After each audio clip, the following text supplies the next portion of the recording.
오늘 본문 바로 앞부분인 2절에서 하나님께서는 요나에게 명령하셨습니다. 큰 성읍 니느웨에 가서 그들의 죄악이 하나님 앞까지 이르렀다고 외치라 말씀하셨죠. 그런데 요나의 반응은 무엇이었습니까? 니느웨가 아니라 다시스로 가는 배를 탔습니다. 육로로 아수르로 가라고 했더니 바다로 서쪽 땅끝으로 가버린 것입니다. 요나는 왜 이런 선택을 했을까요? 우리가 2주 전에 살펴본 대로 니느웨가 속한 나라 아수르는 악이 가득한 나라였습니다. 또한 포악한 나라였고 테러 국가라는 별명을 얻을 정도로 패전국에 악독하게 행동했었습니다.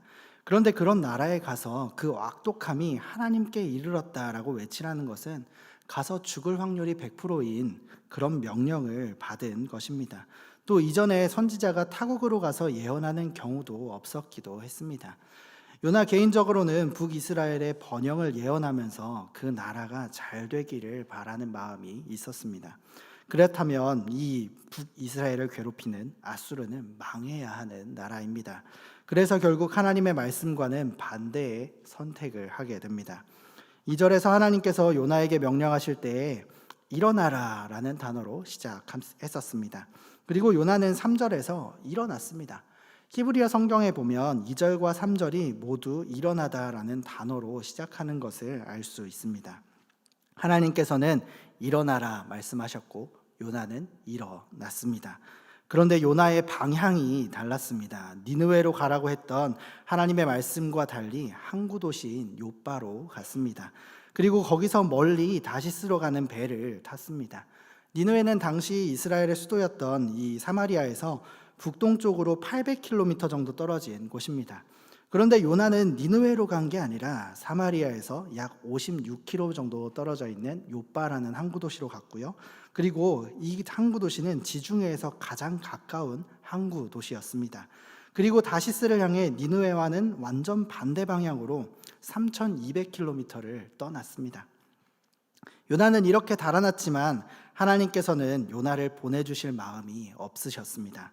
요나가 떠난 다음에 바로 다음 말씀이 4절인 큰 바람을 바다 위에 내리셨다라고 하는 그 말씀입니다. 여기서 내리셨다라고 번역된 단어는 창 같은 무기를 던질 때 주로 쓰이는 단어가 바로 이 단어입니다. 사무엘상 18장 11절에 사울이 다윗에게 창을 던졌을 때 사용된 단어가 바로 이 던지다입니다. 하나님께서는 창을 내리꽂듯이 큰 바람을 바다에 내리꽂으셨습니다. 이것은 하나님께서 요나의 배 주변 바다에 강력한 폭풍을 일으키셨다는 것을 생생하게 보여줍니다. 그것은 큰 바람이었습니다. 여기서 크다는 것은 니느웨를 묘사할 때 등장한 그 큰이라는 단어와 똑같습니다. 요나가 큰 성읍에 들어가기를 거부했을 때 하나님께서는 큰 폭풍을 보내셨고 이제 요나는 그 폭풍 속으로 들어가게 될 것입니다. 여기서 우리는 두 가지 소식을 듣게 됩니다. 하나는 당혹스러운 소식이고요. 하나는 위로가 되는 소식이 되겠습니다. 먼저 당혹스러운 소식은 하나님께 불순종하는 모든 행위에 폭풍이 함께한다는 것입니다. 이것은 구약 성경의 지혜 문학인 그 중에서 특히 잠언의 큰 테마 중 하나입니다. 그런데 여기서 우리가 주의해야 할 점이 있는데 우리 삶의 모든 어려운 일이 특정한 죄의 형벌이다라고 생각하면 안 된다는 것입니다. 내가 뭘 잘못했기 때문에 하나님께서 벌을 주신 거다라는 생각을 일반화해서는 안 된다는 것이죠. 욥기 전체가 착한 사람들의 삶에 문제가 생기면 본인 탓이 분명하다는 그 믿음을 반박하기 때문입니다.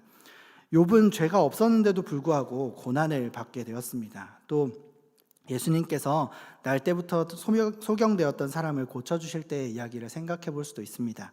그때 제자들이 그 사람을 보고 물어봅니다. 저 사람은 누구의 죄 때문에 저렇게 날 때부터 소경입니까? 눈을 보지 못합니까?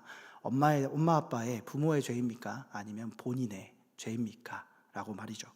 그런데 그때 예수님께서 하신 대답이 무엇입니까? 그 사람이나 부모의 죄로 인한 게 아니라 그에게서 하나님의 일을 나타내기 위함이다 라고 말씀합니다.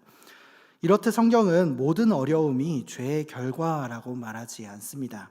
그러나 모든 죄는 분명히 어려움을 초래한다고 성경은 가르치고 있습니다. 분명하게 말합니다. 마치 몸을 함부로 하면서 건강하기를 바랄 수 없는 것과 마찬가지입니다.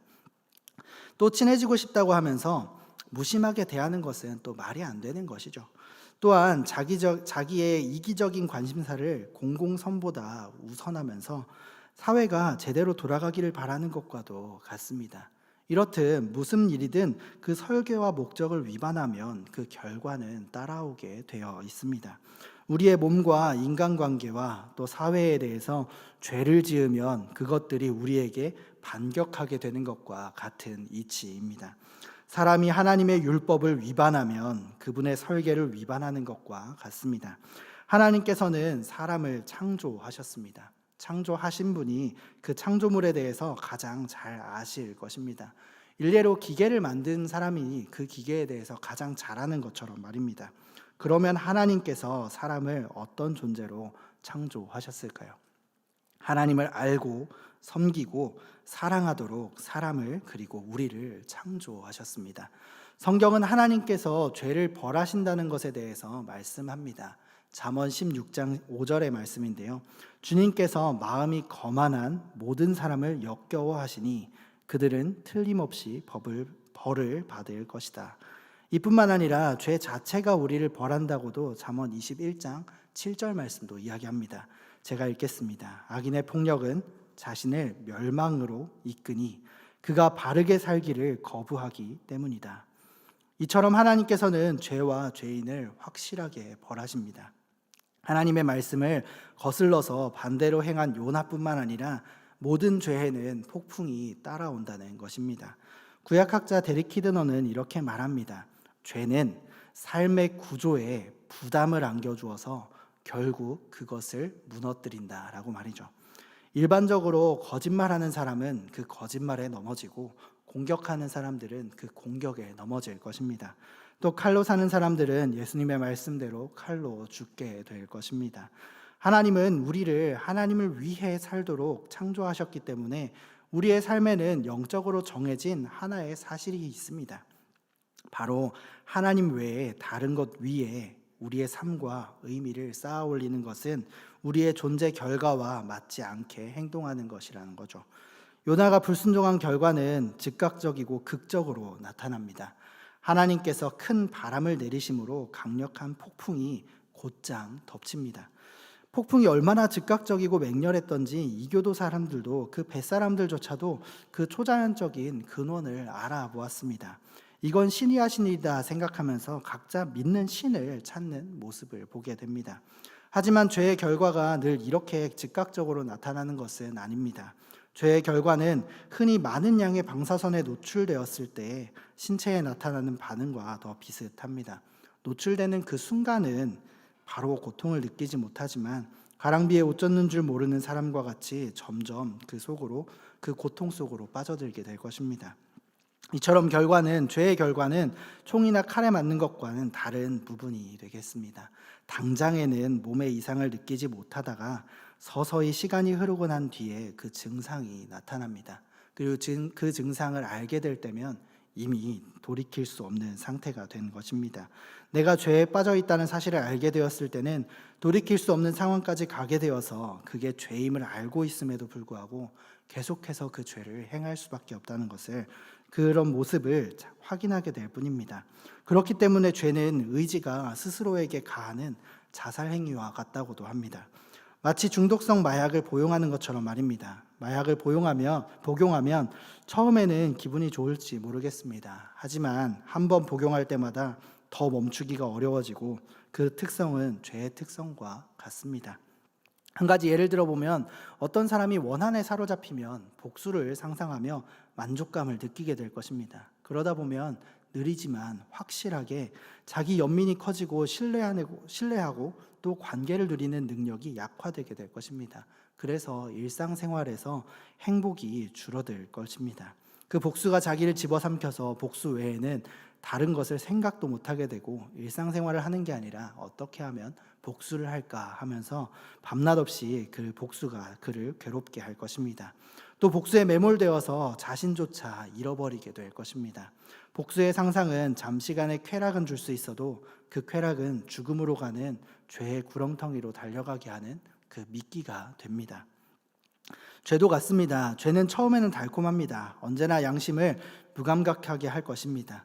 처음엔 달콤하지만 계속해서 죄를 짓다 보면 그 달콤함에 빠져서 무감각하게 되고 자기 방어와 합리화의 감옥에 가두어져서 안에서부터 그 사람을 삼키게 될 것입니다. 그리고 그 죄의 결과로 모든 죄는 강력한 폭풍이 따라옵니다. 그때 그 사람에게뿐만 아니라 우리에게도 이 폭풍의 이미지는 강력하게 다가옵니다.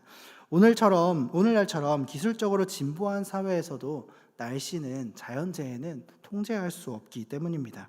폭풍에는 뇌물을 건넬 수도 없고 논리와 언변으로 막을 수도 없습니다. 그 어떤 기술로도 막기가 쉽지 않습니다. 그렇기 때문에 이 폭풍을 막을 수 없듯이 하나님의 죄에 대한 심판 또한 막을 수 없습니다. 하나님께서 민수기 32장 23절에 이렇게 말씀하십니다. 너희가 만일 그같이 아니하면 여호와께 범죄함이니 너희 죄가 반드시 너희를 찾아낼 줄을 알라. 이 말씀과 같이 죄가 그 죄 지은 사람을 반드시 찾아낼 것이고 하나님께서는 그 죄를 반드시 벌할 것이기 때문입니다. 참으로 당혹스러운 소식이 아닙니까? 죄에는 늘 폭풍이 따르고 그 폭풍은 하나님의 죄에 대한 징계라니 말입니다. 이 징계에서 피할 길이 없다는 것은 굉장히 당혹스러운 소식입니다. 그러나 앞서 말씀드린 대로 이 요나의 이 선택에 대한 결과는 당혹스러운 소식만 있는 것은 아닙니다. 또 다른 소식인 위안이 되는 소식이 있습니다. 바로 하나님께서 요나를 통해 보여주시고자 하는 것인데요. 요나가 하나님의 은혜를 새로운 방식으로 이해하는 그 여행이 시작되었다라고 하는 것입니다. 요나에게 폭풍은 죄의 결과였습니다. 하지만 그곳에는 뱃사람들도 함께 있었습니다. 많은 경우 삶의 폭풍은 특정한 죄의 결과가 아니라 타락하고 문제가 많은 그 세상에서 사는 사람에게 불가피하게 따라오는 결과입니다. 사람은 고생을 위하여 났으니 불꽃이 위로 날아가는 것 같으니라 라고 했던 욥기 5장 7절의 말씀과 같이 세상에는 파괴적인 폭풍이 가득합니다. 그러나 이 폭풍은 뱃사람들 탓이 아니었습니다. 오히려 그들은 이 폭풍 덕분에 참되신 하나님에 대한 진실한 믿음에 이르게 됩니다. 베테랑인 자신들의 실력으로도 안 된다고 생각한 그들은 자신들이 할 수 있는 최대한의 행동을 합니다. 배의 짐들을 바다에 다 던졌고요. 각자 믿는 신들을 찾았습니다. 그런데 그들은 그 신들이 폭풍을 잠잠하게 하지 못한다는 사실만 깨달았을 뿐입니다. 이후에 살펴보겠지만 그들은 요나를 통해서 하나님께서 살아계신다라는 것을 깨닫고 진실한 믿음에 이르게 됩니다. 이제 요나는 자신이 전혀 생각할 수 없던 일로 하나님의 은혜를 새로운 방식으로 이해하는 여행을 시작합니다. 폭풍을 통해서 유익을 주시고 은혜를 주시는 새로운 방식 말이죠. 우리도 이런 일이 찾아올 수 있습니다. 삶에서 만나는 폭풍이 우리의 잘못의 결과든 그렇지 않든 그리스도인들은 하나님께서 폭풍을 통해 우리에게 유익을 주신다는 약속을 받았습니다. 로마서 8장 28절의 말씀과 같이 하나님을 사랑하는 자, 곧 그 뜻대로 부르심을 입은 자는 모든 것이 합력하여 선을 이룰 것을 약속받은 것입니다. 이것이 우리에게 주신 두 번째 소식, 바로 위안이 되는 소식입니다. 하이델베르크 의문답은 이것을 더 선명하게 말해주는데요. 이것은 우리에게 굉장히 위안을 줍니다. 위로를 주는 말씀입니다. 바로 26문에 기록되어 있습니다. 이 부분은 사도신경의 한 부분으로 우리 아버지 하나님에 대한 고백이 기록되어 있습니다. 그중 한 부분을 제가 읽어드리겠습니다. 그분을 전적으로 신뢰하기에 그가 나의 몸과 영혼에 필요한 모든 것을 채워주시며 이 눈물 골짜기 같은 세상에서 당하게 하시는 어떠한 악도 합력하여 선을 이루게 하실 것을 나는 조금도 의심치 않습니다. 그는 전능하신 하나님이기에 그리하실 수 있고 신실하신 아버지이기에 그리하기를 원하십니다. 그렇다면 로마서와 하이델베르크 의문답 28문이 말하고 있는 이 선이 무엇일까요? 우리가 이 땅에서 잘 되고 우리 자녀들이 원하는 대학에 가는 것일까요? 무한한 건강과 재물일까요? 그렇지 않습니다. 하이델베르크 의문답 1문답은 합력하여 선을 이루는 것을 더 명확하게 구원이다라고 이야기합니다. 하나님께서 그 선을 구원을 이루신다고 말씀하시는 것입니다. 우리가 믿는 우리 하나님 아버지께서는 우리가 당하는 악까지도 사용하셔서 우리의 구원을 이루시는 분입니다. 얼마나 큰 위로가 되는 말씀입니까? 혹시 지금 눈물 골짜기와 같은 세상에서 악한 일을 당하고 계십니까? 그 모든 악까지도 사용하셔서 우리의 구원을 이루시는 하나님의 선하신 계획 속에 요나와 같이 하나님의 은혜를 새로운 방식으로 이해할 여행을 지금 우리도 하고 있을지 모릅니다. 그러나 모든 사람이 요나처럼 하나님의 말씀에 불순종해서 폭풍을 만나진 않습니다. 우리에게도 이런 이해할 수 없는 고난의 폭풍이 찾아올 수 있습니다. 물론 우리 죄로 인한 고난도 찾아오겠죠. 그렇지만 특별히 잘못한 것이 없다고 생각할 때, 내가 신앙생활을 잘 하고 있다라고 생각할 때에도 여전히 고난은 찾아옵니다. 그러면 이런 고난의 폭풍은 죄로 인해서, 죄 때문에 만났을까요? 그렇지 않습니다. 성경은 그렇게 이야기하지 않습니다. 앞서 봤던 두 가지의 예, 욥의 예와 날 때부터 소경이었던 사람을 기억해 볼까요? 그들은 자기의 죄 때문에 폭풍을 겪지 않았습니다. 그들이 폭풍을 겪은 이유는 하나님께서 하시는 일을 나타내고자 하신 것입니다.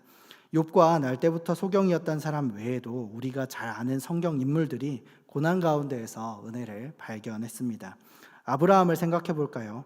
하나님께서 아브라함을 지구상에 있는 모든 믿는 사람들의 믿음의 아버지가 될 수 있도록 하셨는데요. 그 믿음의 사람으로 만들기를 원하실 때 아브라함은 어떻게 되었습니까?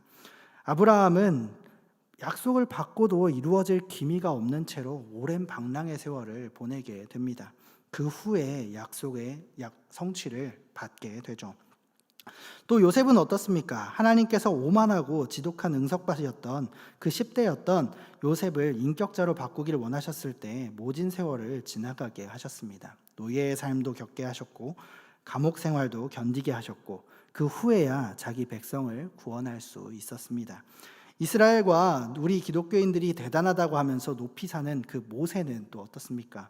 모세는 화려한 왕자로서의 삶을 살아갈 때 하나님께 쓰임을 받지 않았습니다. 오히려 도망자가 되어서 외로운 광야에서 40년의 시간을 보낸 후에야 비로소 백성들을 이끌 수 있었습니다. 이런 예를 통해서 볼 때 성경은 모든 어려움이 죄의 결과라고 말하지는 않습니다.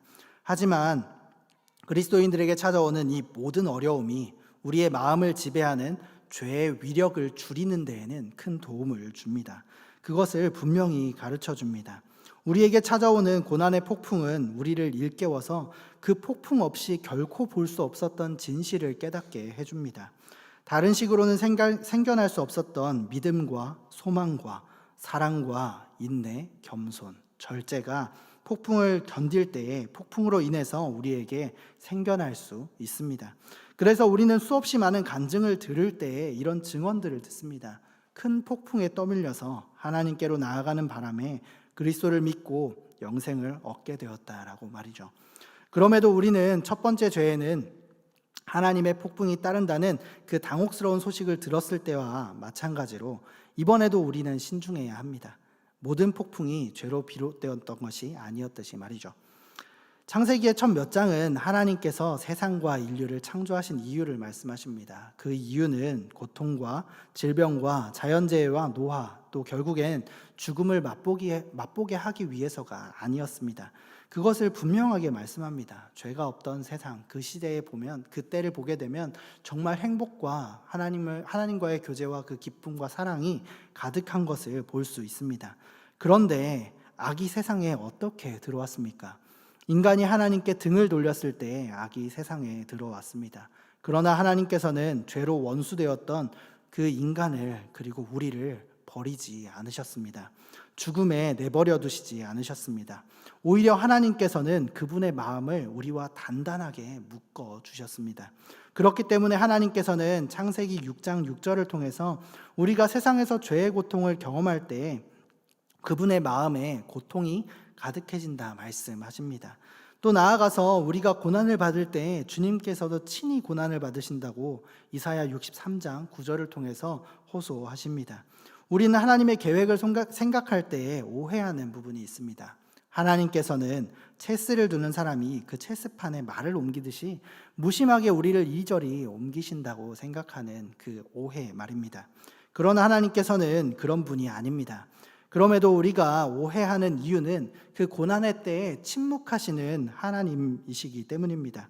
폭풍 속에서 눈에 보이게 역사하시는 하나님이 아니라 폭풍 뒤편에서 우리를 구원으로 이끄시는 모든 일이 끝난 다음에 알게 하시는 하나님이시기 때문입니다. 그래서 우리가 알아차릴 때는 이미 모든 일이 다 끝난 후에 알게 됩니다. 아니, 하나님께서 우리가 겪는 그 어려움을 통해서 무엇을 이루실지는 이제 밝혀진다고 해도 모든 일이 끝난 후보다 더 지나서, 여러 해가 더 지나서 나중에 알게 되는 경우도 많습니다. 그러나 우리가 여기서 기억해야 할 것이 있습니다. 고난의 폭풍 속의 깊은 곳에 하나님의 자비가 있다는 사실입니다.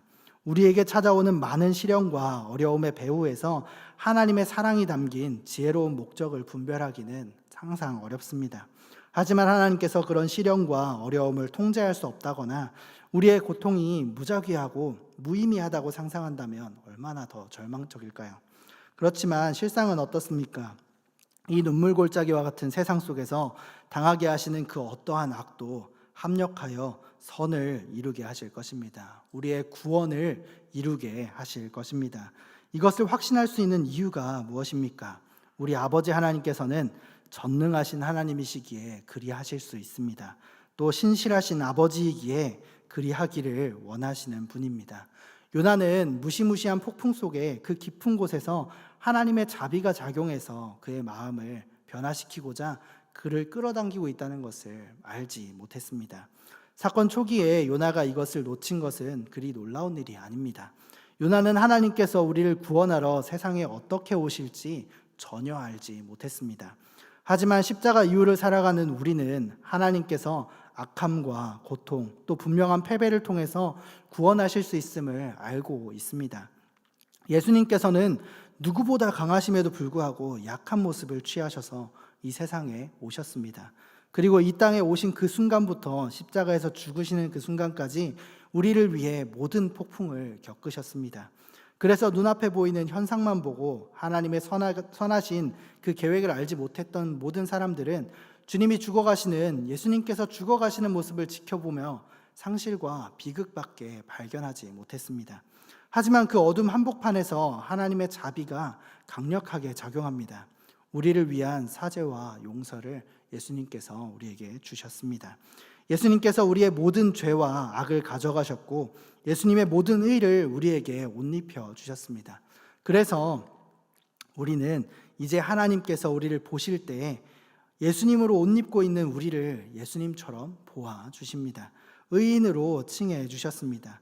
이렇듯 하나님의 구원은 예수님의 고난을 통해 세상에 들어왔습니다. 그럼에도 우리가 연약해서 우리가 처한 폭풍 속에서 하나님을 원망하면서 하나님께 항상 부끄러운 모습만을 보여드리는 이유가 여기에 있습니다. 우리가 어떻게 구원받았는지를 잊어버리기 때문입니다. 하나님의 구원하는 은혜와 또 능력은 우리가 어려움과 슬픔을 겪을 때에 우리의 삶에서 더욱 강하게 역사할 수 있습니다. 우리는 예수님을 통해서 요나가 보지 못했던 것을 보게 됩니다. 폭풍 속에서도 역사하시는 하나님께서 폭풍을 지나 모든 것을 합력하여 우리의 구원을 이루셨던 것을 기억하기를 바랍니다. 우리의 구원, 그리고 하나님이 우리와 함께 계시는 임마누엘의 은혜는 폭풍 저 깊은 곳에 있습니다.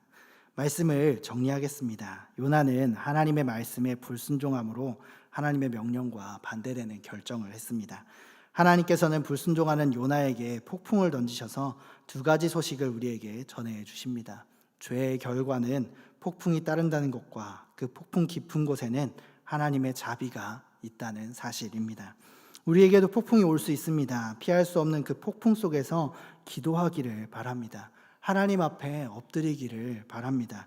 그 폭풍 깊은 곳에 있는 하나님의 은혜와 사랑을 기억하면서 시험이 아니라 신뢰와 감사를 회복하는 축복이 우리에게 있기를 바랍니다. 우리의 폭풍 저 깊은 곳에 하나님의 사랑이 있습니다.